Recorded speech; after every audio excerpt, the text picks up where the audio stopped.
In this week's Torah portion, Vayishlach, we follow Jacob as he and his family journey back to the Promised Land.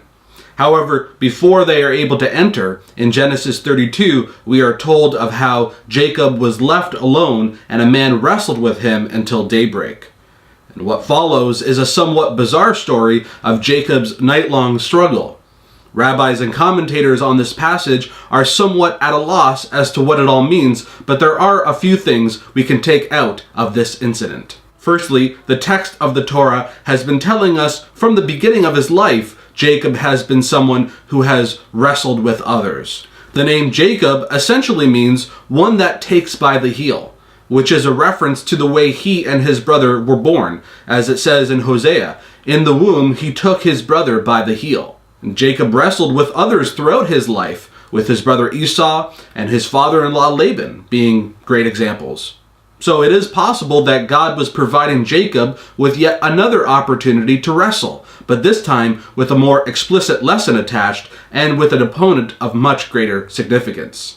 You see, according to the text, Jacob wrestled with God. Well, actually, it was an angel representing God, something that we see often in the Hebrew Scriptures. As it says in the Hosea text, he contended with God, yes, he wrestled with the angel. And according to the text in this week's portion, the angel could not overcome Jacob. The angel even attacked him in such a way that caused the socket of Jacob's thigh to become dislocated, as it is put in the text. Nevertheless, Jacob would not let go of the struggle. He said to the angel, "I will not let you go unless you bless me." And on God's behalf, the angel responded by changing his name from Jacob to Israel.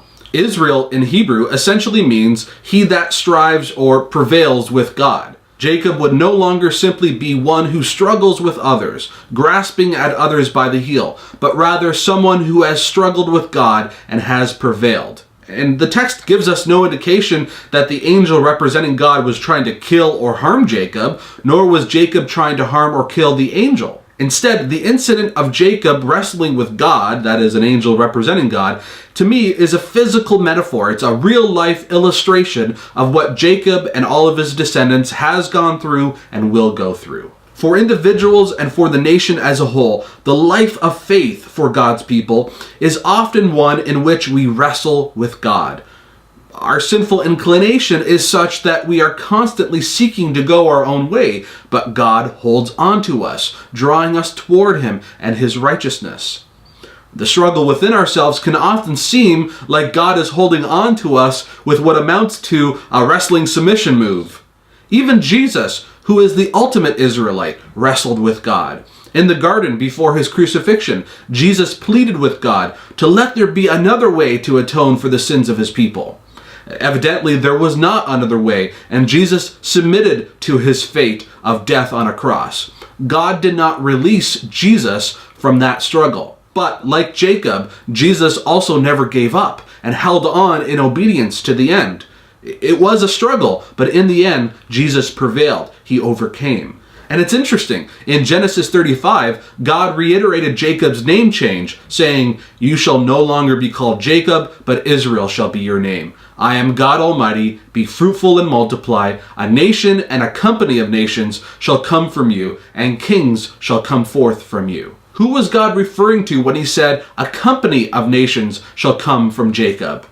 Quite simply, it's a reference to all of us from the different nations of the world who have joined with God's people through Jesus the Messiah. And using language that most Christians are familiar with, the Hebrew phrase kahal goyim, here translated as company of nations, could legitimately be translated as the church of the Gentiles. So, far from Gentile believers being an afterthought in God's plan of salvation, we are part of the fulfillment of the promises God made to Jacob. We are those who are living our lives in such a way that it could be said, in the end, like Jacob and more importantly like Jesus, that we have wrestled with God and have prevailed.